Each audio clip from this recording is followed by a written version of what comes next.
Thank you. Next for the Open RAN session, let's have a warm welcome for our panelists, Mr. Ashraf Dahod, Mr. Gokul Hariharan, and Mr. Ankur Rudra. Ankur, over to you. Hello everyone. Hi, I'm Ankur Rudra, the India Technology, Internet and Telecoms Analyst here at JP Morgan. I'm joined with my colleague Gokul Hariharan, our co-head of TMT in Asia Pacific, and we are delighted to host Ash Dahod, the President and CEO of Altiostar. Let me start with a few words about Altiostar and Ashraf. Altiostar is one of the pioneering Open RAN vendors that provides 4G and 5G open virtualized RAN software that supports open interfaces and virtualizes the baseband unit to build a disaggregated multi-vendor, web-scale, cloud-native mobile architecture network. This can help operators bring down the total cost of ownership quite dramatically. Altiostar also collaborates with a growing ecosystem of partners to support an Open RAN supply chain. It's one of the biggest recent achievements was being the rollout of Rakuten Mobile in Japan, which has been on the back of Altiostar software. And it's also seen a lot of greenfield operators such as Dish and brownfield operators such as Telefonica and Bharti Airtel take this on. Ashraf has been the CEO and president of Altiostar for the last 9 years. And before Altiostar, he's been a serial entrepreneur with an exceptional track record of 6 successful networking technology companies, capitalizing on his ability to recognize market opportunities and combining it with a keen understanding of technology. Before Altiostar, Ashraf co-founded Starend Networks in 2000 and was a CEO and took it public in 2007, which was eventually taken over by Cisco for $2.9 billion. After that, Ashraf was the SVP and the general manager of the Mobile Internet Technology Group at Cisco Systems, which was created after this acquisition. Prior to Starend, Ashraf had also co-founded 5 other very promising technology companies, including Netcore Systems in 1996, Sigma Network Systems in 1988, Newlink in 1991, and Appletech in 1981. Ash holds an MBA from Harvard University, a Master of Science in Electrical Engineering from Stanford, a Master of Engineering Management from Northeastern University, Bachelor of Science Engineering from Electrical Engineering from University of Michigan, and Bachelor of Science in Physics from University of Bombay. Ash, thank you again so much for joining us. Open RAN has been a very, very interesting and hot topic among a lot of investors, increasingly because of the advent of 5G networks, where one of the ways of thinking about total cost of ownership and optimizing for that is using this disruptive technology. So clearly Altiostar has been one of the pioneers of this and driving Open RAN adoption. Could you help us understand where are we in the adoption journey and what are the long-term goals? Where do you see this in 5 years from now? Sure, pleasure.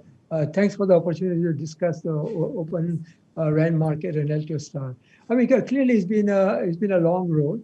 With a lot of challenges because we are trying to disrupt a very large market dominated by a few suppliers. And it's taken us a few years to really develop all the software, make sure that it's fully trusted and carrier grade, so we can deploy our software in commercial network for 4G and 5G.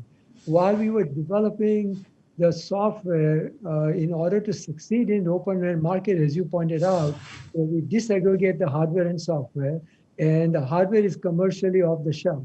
So we had to develop a very robust ecosystem for hardware suppliers, software suppliers, and the radio suppliers, that all of us together can provide a complete solution similar to what is provided by the incumbents.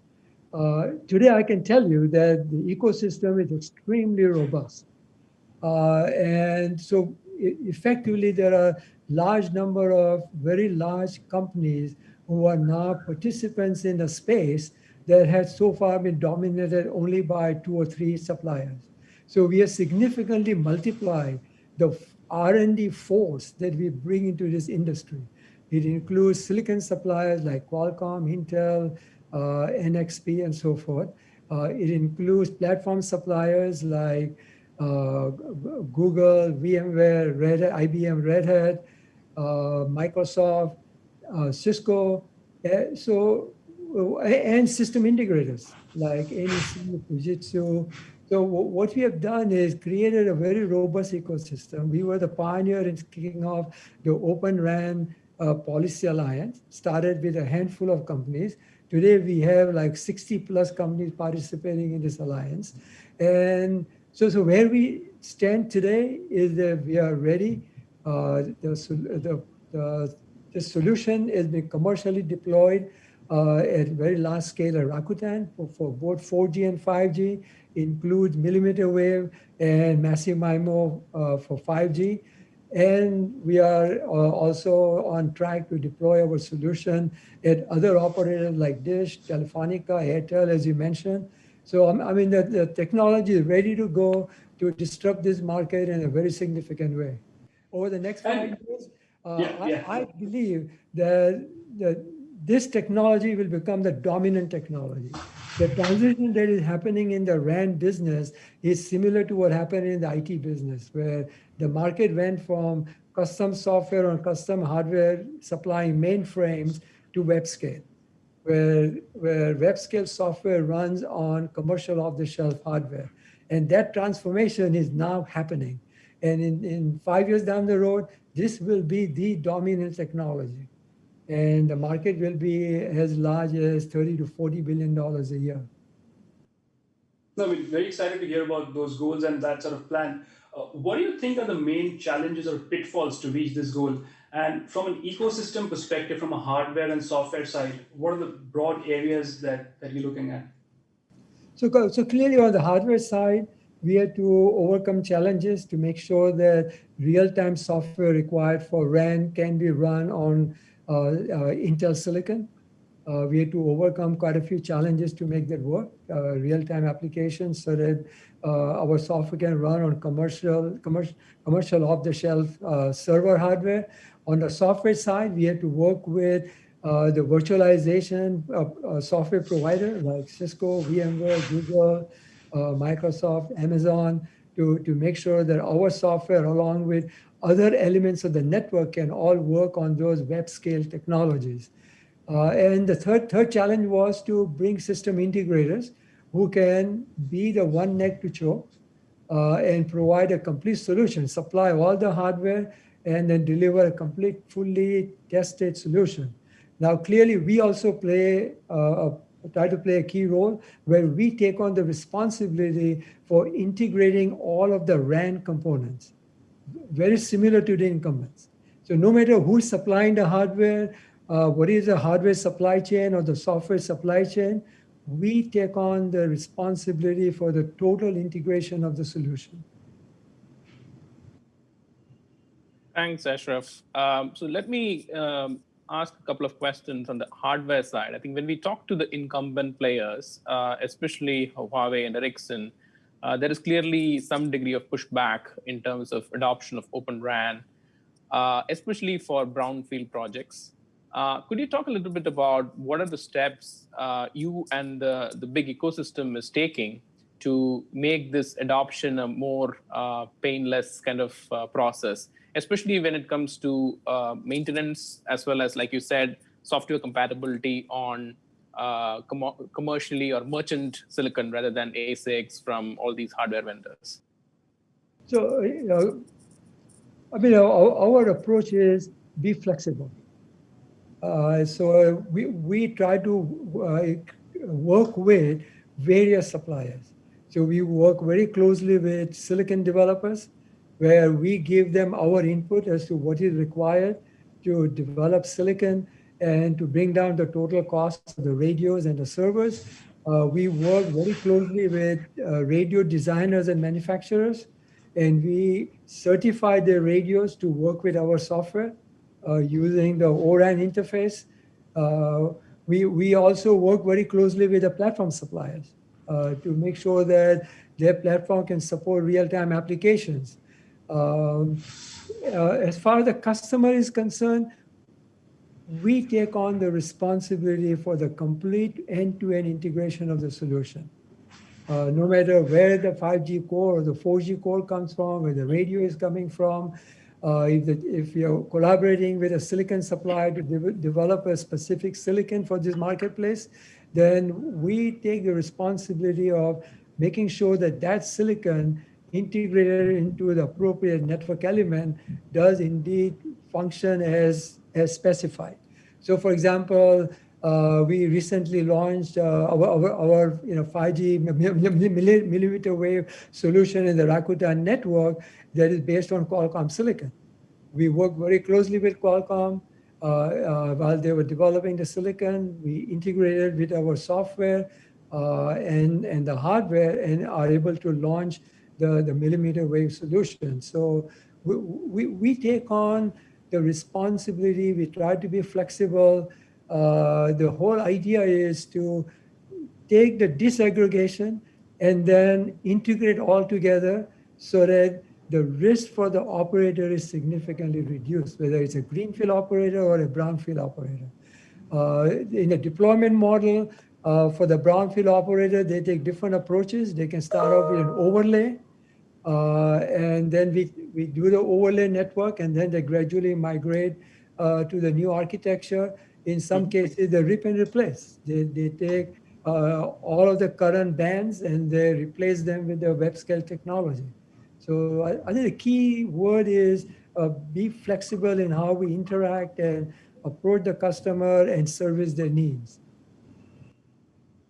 Thanks, Ashraf. Just if I may belabor the point a little bit on the silicon side, because maybe it is just that we have heard this for so long that custom silicon works very well in RAN architecture or in a baseband unit.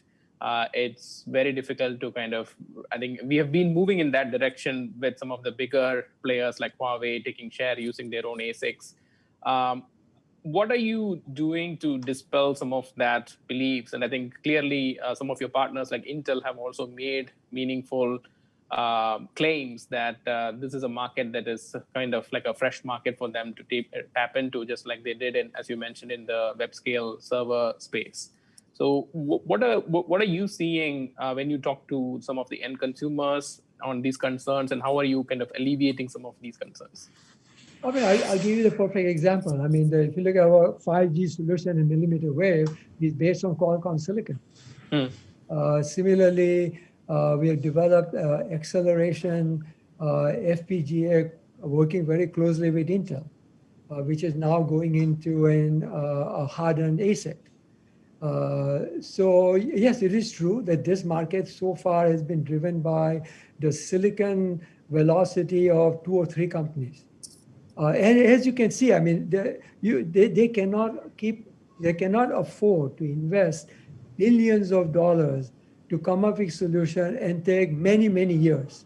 To increase the innovation velocity, we have to convert this market from hardware intensive to more software intensive, make it more intelligent. Because to succeed in the 5G space, you need a lot more intelligence in the network. It's not just moving bits around. You really have to look at what the bits are, and depending on what the user is doing, what the application is, the network has to process it appropriately. So a lot more intelligence has to be added into the product. And you cannot do that if it is all custom software on custom hardware. Clearly, it's not surprising that incumbents would say, well, this is not going to work. I mean, can you imagine a mainframe manufacturer saying that web scale is going to work? Impossible. Because mainframes are all designed around lots of custom silicon, a lot of custom hardware, and a lot of custom software where nobody could go in and make changes. So in effect, we are allowing the carriers not to become the prisoners of the suppliers. We are allowing them, giving them many, many options. And while giving them options, we are also making sure that the ecosystem, whether it is silicon, whether it is software, radio, servers, is a very robust ecosystem. For each of the elements, making sure that there are multiple suppliers and the market is very competitive. Because we believe that, we have demonstrated that with the architecture, we significantly lower the CapEx and the OpEx. I mean, the CapEx can be reduced by 40%, the OpEx can be reduced by 30 to 40%. And these are very significant savings. At the same time, you are now building an intelligent network, which is what you need to monetize in the 5G marketplace. And besides building an intelligent network, the operators get to control their destiny. So all Fair those enough. things put together, I mean, the silicon advantage that has been hyped is gone. I mean, the same thing is applying in the IT industry, right? I mean, there's Intel silicon, but there is, GPUs and DPUs coming up to enhance the processors. And similar phenomena is happening in the RAN industry. Thanks, Ashok. Maybe on another note, you mentioned some of the cost savings, and from a telco perspective, we keep hearing the industry talks about, I think, 40-50% savings on a total cost of ownership, and I think you mentioned some similar numbers on capex and opex. Could you perhaps share some examples, from your experience, what in the real world, what have the savings been like, and where do telcos achieve these? So I mean, the 30 to 40% savings on the capex is like a global average. In some of the tier one markets like North America, the savings are much more dramatic. It is more like 60 to 70%, because the incumbents really make all their profits in North America, specifically in the US market. The same solution that we pay $1 for is sold in the rest of the world for 30 cents. So for every dollar that we are spending, the operators in other markets for that dollar are getting 3 times the capacity from the same suppliers. So when we talk about 30 to 40% saving, that's a global average. The savings in the US market is much more significant and more impactful. And this, we have seen that if you look at the Rakuten network or the Dish network or what we are doing with Telefonica, Airtel, I mean, these are real significant savings in CapEx and OpEx, driven by starting with the radios, by being able to have multiple radio suppliers. For example, in the Rakuten network, instead of being one radio suppliers, there are 5 different radio suppliers. And in some cases, in different phases, they are able to introduce a new radio supplier that is offering them either a better product or a more competitive price. So it allows them the total flexibility. It doesn't have to be complete solution from one of the incumbents. They have total flexibility. The initial saving starts with a significant reduction in the cost of the radios, which makes up the biggest capex. Second thing is there's no custom hardware is running on commercial off-the-shelf servers. And there we are leveraging the economies of scale driven by the IT industry. So all the manufacturer that supplies servers to our customers are the same that supplying servers into the IT industry for the cloud providers. So you're leveraging economies of scale in multiple dimensions. Understand. And the other thing from a telecom perspective, which is of a lot of interest to a lot of investors, has been clearly so far the biggest users of Open RAN have been greenfield networks. The biggest adoption has been from the Rakutens and the Dish. How applicable is Open RAN from a realistic perspective for brownfield or incremental deployment for operators? So yes, I think our first largest deployment is Rakuten, which has been very successful, and obviously Rakuten took a big bet, took a significant risk, and really only a company that is driven by visionaries would take that risk. Now that was our starting point. Now we are engaged with Dish, which is also greenfield. However, today we are also now engaged with Telefonica in 4 different geographies, and these are all brownfield. We are working with Airtel, which is again a brownfield. So we are moving now more into the brownfield opportunities. So to think that this is only applicable to the greenfield is very convenient for the incumbents, but in reality, it is as applicable to brownfield as it is to the greenfield operators, because the economies are the capex and opex savings are very, very significant. Ashraf, one common defense in favor of the incumbents historically, and recently we hear that a lot, is that when you sign up with an incumbent RAN provider, they are giving you pretty much everything. In addition, they service the network. If there is some bug fixes, all those kind of things, they also help do that. So you talked about something earlier where you basically pointed out that you're also providing SI or a system integrator who can actually be that person, who can be the entity, who can be the point entity, who can help debug the network and those kind of stuff. Could you talk a little bit about how that works when you think about telecom operator adopting Open RAN? Because obviously, since it is a more like a consortium effort, are there delays or are there potential hiccups in terms of fixing some of these issues? Because I think that's potentially the one big concern for a lot of networks when they adopt something new. So maybe you could share something from what you guys have seen in some of these recent deployments, which have been quite successful over the last couple of years. Yeah, I mean, there are two models. In one model, the operator themselves become the system integrator, which is the Rakuten model, where they got all the components, they made the selection of the radios, and then we took on the responsibility for the technical certification that everything was together. But then they were effectively their own SI. However, in terms of service in the network, we are providing level 1, level 2, level 3 support. So we staffed ourselves up. Since there is a web scale technology, it is highly automated. The downloading the software, determining any faults in the network is all highly automated. So the number of engineers that I need to support such a large network is significantly less than what you would require from an incumbent. So there are two models. In one case, there's an SI that takes on the responsibility, and then they provide level 1, level 2 support. Another model is, in some cases, the operator may take on level 1, level 2. They may hire their own team to do it. In some cases, we take on the level 1, level 2 responsibility. But as far as technically, to making sure the solution works together and certifying that all the elements selected by the operator do indeed meet all of the KPIs, that's a responsibility we take on.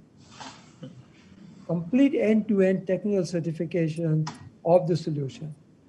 In terms of deployment, even the SI may provide all the hardware, they become the conduit for supplying the hardware, and they may provide the people on the ground.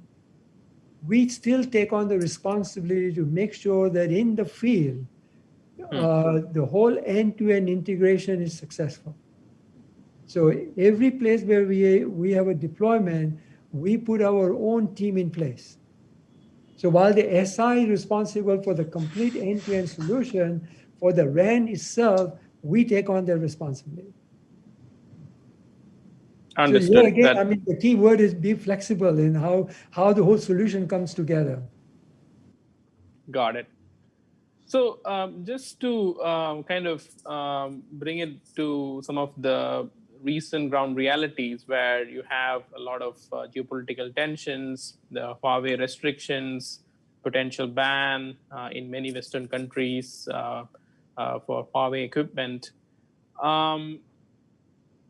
Is that changing how some of your customers start to think about Open RAN? Because clearly that is bringing down the number of existing RAN vendors significantly. You're basically taking out the number one player in many markets. And the second question also is, from a US perspective, obviously lack of 5G RAN vendor ever since Lucent kind of went away and Nortel went away. Is Open RAN kind of a way to kind of bring that back, even though the hardware is not going to be open source, but a lot of the silicon is going to be still running, a lot of the intelligence is going to be running on US-made silicon, and the software is going to be kind of US software, so to speak. So just wanted to understand how your customers think over the last, let's say, 1 to 2 years when this geopolitical issue has come to the fore. Yeah, I mean, we believe that 5G technology is going to be ubiquitous. It's going to be in everything that we do today. So besides giving throughput, it'll be a hyper-connected world. And so in that environment, security, having openness, having complete visibility at every component of the network is very critical. So it is not surprising that many of the countries are looking at a 5G decision as not only just a technology or a product decision, it is a strategic decision. It's a decision that has to do with how do I get an open network where I get visibility and I can secure it. And that is very critical from a security point of view. By making it open, giving visibility allows the operator to also secure that network. They know exactly what's going on at each of the elements in the network, and they get visibility, and they can now implement their own security procedures. Now, clearly, by eliminating one significant player, it forced the operators to look at other options. Because I mean, clearly this industry has shrunk in the last 20 years from like maybe 10, 15 players down to really 3 or 4 dominant players. And the number of options have disappeared. And there is no US supplier. And however, with our approach, if you look at the Rakuten network today, majority of the suppliers are US companies. It's Intel, it's Qualcomm, it's Cisco, it's us, it's Airspan, it's Navinair, all US, so many of the US suppliers that are able to now participate in this marketplace. So, and we are changing the emphasis. We are changing this marketplace from hardware being the strategic technology to silicon and software being a strategic technology. At the same time, making the network more intelligent and more adaptable to meet the requirements of the users. So yes, I mean, in the US, it is very, very critical that we keep this technology as a US technology and bringing in the best of US in silicon and software to provide us very competitive solution and at the same time disrupt this market, both from a technology point of view and from a point of view of supply chain. Thanks, Ashraf. I was curious about one thing. You've been working with a lot of operators for a long time, but there's been obviously a significant increase in success in the last 2 or 3 years. And one of the questions I had was that even when you work with incumbent operators, you mentioned the ways you work on the brownfield side. What are the typical pushbacks you see from these operators who are trying this in maybe one part of the network but not entirely convinced? And maybe with the success of the Rakuten launch, what are the key learnings which you use to allay those concerns? Yeah, I mean, clearly, us entering this market is no different than web scale technology entering the IT marketplace. Because the operators, the customers are used to having like 1,000+ features. And the first question is, okay, I want all these 1,000 features. Now, our architecture is different. So our approach is, okay, you have these 1,000 features, but let's talk about what are your performance metrics? What are your KPIs? What is the user experience that you want? Because with my architecture, which is very different, I can meet your requirements, maybe not with 1,000 features. Because my architecture is different, my approach is different, my network is more intelligent, I can meet your KPIs and your quality of service requirements with maybe 200 features. So that usually becomes, and most of it is really most of the cases are driven by the incumbents. Oh yes, Altros, I want to get in, see if they can provide you with this 1,000, 2,000 features. So our goal is to really change that. Say, okay, first let's talk about what are your objectives. What is it that you want to accomplish from KPIs, SLAs, user experience, and we guarantee that we will give you equivalent KPIs or better KPIs, better user experience, but solving the problem very differently because our architecture is different. And so that type of level of engagement is what is needed for us to enter into the brownfield marketplace. And the operators, because of the realization that this indeed is a very different technology, which also brings very significant benefits. I mean, our deployment is highly automated. Today, we can deploy a cell site in less than 10 minutes. We do not need an engineer at the site. A technician installs the radios, plugs it into the infrastructure, we automatically detect it, and then the radio network is completely configured, provisioned in less than 10 minutes. Today, we leverage web scale technology where we collect lots of logs, we put it in a data bank, and then we have software that analyzes the logs to help us detect where there may be issues. They may allow us to predict where issues may happen. In some cases, there is an issue. All these logs using web scale artificial intelligence allows us to then quickly identify what is the potential problem. So beyond just changing the architecture, we are also leveraging a lot of the web scale technologies to lower the OpEx and reduce the number of engineers required to support this network. I guess the other question I had was in terms of obviously the one of the evolutions of this technology has been virtualization, and greater virtualization means eventually open RAN, open interfaces.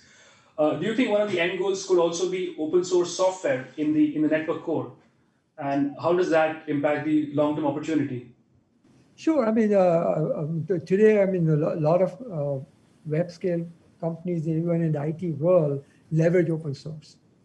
I think the same phenomena will happen in this industry, where a lot of machine learning, artificial intelligence modules will be developed, will be open source, and integrated into a complete integrated solution by companies like us or by SIs.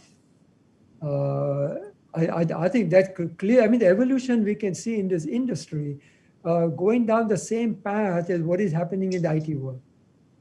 And that is to the benefit of the operators, and at the end of the day, even the subscribers, the customers, the consumers, and also the business customers. Yeah, just one quick question, Ashraf, or maybe a couple of questions. One, where are the pain points for you when you think about the evolution of Open RAN over the next 3 to 4 years? And from our investors' perspective, if I may ask that question, as this evolution happens, from investors' perspective, where would you advise investors to kind of focus on? Obviously, for telcos, it's going to be a big opportunity to reduce their capital outlay. Obviously, when you guys go IPO, that would be a great story. But other than that, how would you think about investors should be thinking about this mega trend? I mean, clearly, I mean, there is a hardware play, because a lot of players now entering into designing radios and supplying radios.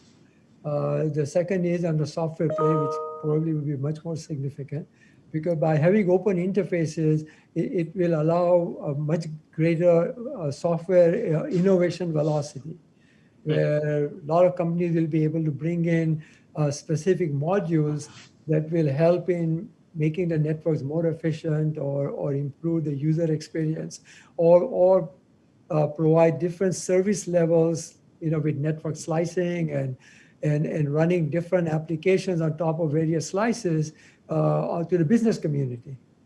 So all that really opens up space for many more software players to participate, and also on the silicon side. A lot of opportunity for silicon companies to develop silicon that can now be incorporated into the radios or into the processor elements to lower the cost, to make them more efficient, or increase the throughput. So many more players are able to now participate in this space, as you can see from announcement by Qualcomm, Intel, NXP, AMD, NVIDIA. I mean, it's a long list of players who are now participating in this space. Going forward, I mean, clearly, I'm sure there will be other companies trying to do what we are trying to do. I'm most welcome, because the more players in the industry, the better for everybody, because the more robust the ecosystem, and all the participants in the ecosystem become great targets for your investors. Thanks, Ashraf. That's very helpful. Thanks a lot.